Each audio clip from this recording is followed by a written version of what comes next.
was hard to watch Secretary of State John Kerry's combative speech yesterday that was highly critical of Israel. Many lawmakers on both sides of the aisle were outraged by it, including the Senate's incoming Democratic leader, Chuck Schumer.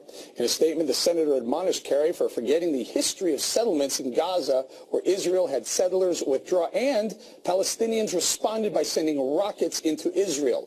Schumer also said he fears Secretary Kerry has, quote, emboldened extremists on both sides. More now with our special guest tonight, Dr. Sebastian Gorka, professor of strategy and irregular warfare at the Institute of World Politics and author of Defeating Jihad. We're going to welcome Dr. Gorka. Now, Dr. Gorka, you said yesterday the administration will go down as the most anti-Israel U.S. administration since Israel was created. Here's my question, though. Have they been that way all along, or are they just now admitting to it and showing the world how really anti-Israel they are? Oh, I think from the get-go. I think if you look at the last 8 years, what is the track record of U.S. foreign policy? Really, let's just look at what the legacy is. The legacy is that whoever you are, if you love America, if you want to be our friend, this administration will abandon you and will weaken you. Remember, the people who helped get President Obama elected were sent by this administration to Israel to try and defeat the re-election of Prime Minister Netanyahu. That tells you everything. If you are inimical to U.S. values, if you are a terrorist-sponsoring state like Iran, if you are an individual or a nation, a leader that rejects everything the founding fathers fought for, then you will be mollycoddled, you will be assisted, you will be empowered. That is the Alice in Wonderland world of U.S. foreign policy in the last 8 years. And I don't know about you guys, but I just can't wait for January the 20th, because we're going to do a 180 with this nation. We will treat our friends as friends, and our enemies will be on notice, Eric. Doctor, we're going to bring it around, Dr. Gorka. We'll go to Kimberly, but I just want to point out something. When you do what John Kerry and the Obama administration did yesterday, you offer currency. You provide currency to the Palestinians. They're at a negotiating table. They just gave them a whole heck of a lot of political currency. KG. All right. Hi, Dr. Gorka. So you couldn't agree more with what you said just now and last night.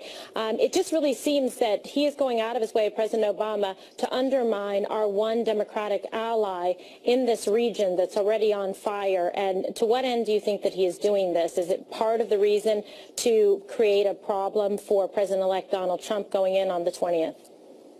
I think they just simply can't help themselves. They can't resist. They're so driven by their partisan ideology. I asked a friend of mine who's a senior State Department official just last night, I said, so, and he was really for this. He said, wow, we really showed him this time. And I said, does it change anything? Is it going to bring us a solution? And he said, no, not at all. Then what are you talking about? Right. Why did you do this? Totally unnecessary. In medicine, there's something called the Hippocratic Oath. And it says, whatever you're going to do as a doctor, your first rule is do no harm. Right. This administration, it's the opposite. Whatever we do, turn over the tables, throw gasoline on the fire, throw the firecrackers into the room. It simply is the opposite of common sense, and it has to be ideological, Kimberly. You're right. It's operating as an accelerant in the region that is already just, highly compromised. So 3 weeks left, and they seem to still be wanting to create problems. Okay, Dr. Gorka. Richard Fowler asking a question.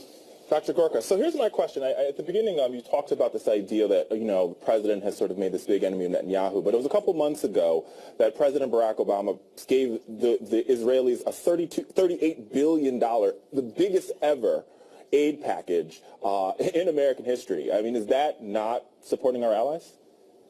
It is, but it's another piece of how schizophrenic this administration is. Remember, this was the administration that was, we're going to lead from behind. That's our bumper sticker. Wars in the Middle East are bad. What did the Obama administration do? In the first 9 months of the Obama administration, the first 9 months, this anti-war president killed more people with drone strikes than President Bush did in 4 years. This is the lack of consistency. It's the dangerous mix of when you add ignorance to arrogance. When you add those two things together, this is what you get. I hear that, and I think if you were to ask folks in the Obama administration, they would say the reason why, and I'm not saying I agree with drones. I think drones they're problematic, but the ideal behind drones is we put drones out there so we don't have to, put our men and women in harm's way, and they can operate them effectively outside of that. But either way, I think the main point for me is if you ask any city struggling in America, ask people in Flint for a $38 billion aid package, I'm pretty sure they'd take it. Wow.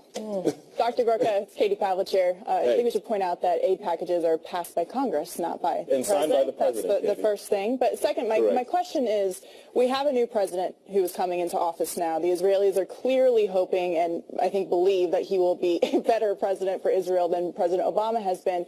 But my question is on two fronts. How does President Trump mitigate the damage from this UN resolution?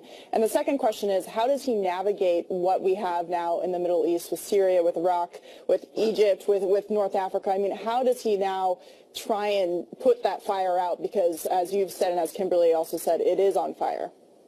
And how long have I got, Katie? Maybe 40 seconds to fix the I know.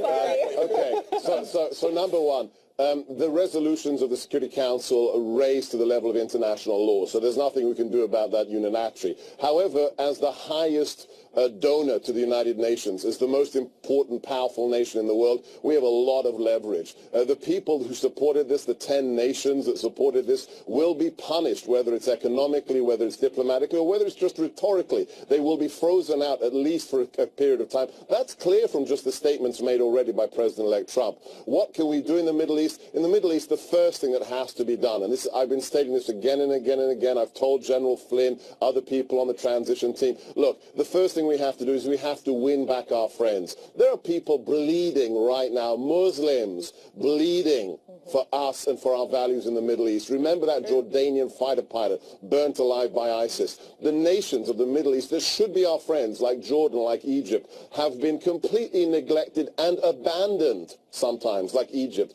by this administration. The first thing that the new commander-in-chief has to do is to build back those relationships, because they have to trust us if we are going to stabilize the Middle East, and that's what I expect Donald Trump to do. Okay, Tom Shalhoub. Dr. Gorka, Tom Shalhoub, I want to know why now? Why do you think the administration is changing now? If they really meant it, why didn't they approach Israel in this way earlier in their administration? Is it because it's just a parting shot and he doesn't mean it? I can't talk for them. I think the best answer is I think you have it. I think it's sheer bloody-mindedness. They're doing it because they can do it. And they want to send a message to all those people who are with them, who think that Israel is the evil force in the Middle East, and despite being surrounded by millions and millions of people who wish to do it harm, that somehow they are the dark force of the region. It's really, for somebody that lives in the real world, that understands who our true friends are, I have no explanation for you. Please, knock on the door of the White House. Dr. Gorka, before we let you go, so the thought is, what was the intent of this? Was this to settle the score with Netanyahu, basically at the expense of the Israeli people, or was it to further complicate Donald Trump's foreign policy as he takes the office, takes the House January 20th?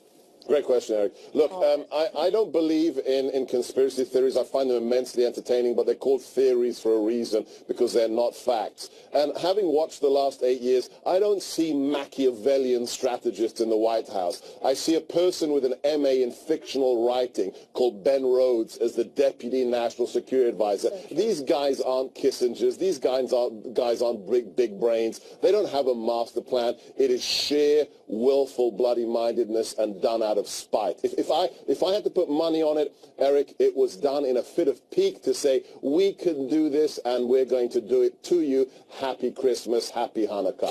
Kill two birds with one stone, I guess, also, Doctor. We're going to have to leave it there. Ignorance and arrogance, like he said. It's so true. Thank you very much, Dr. Gorka. Ahead, so much for a smooth transition, President-elect Donald Trump and President Obama in a war of words, but after a late-night call between the two, will there be a truce? Next on The Five.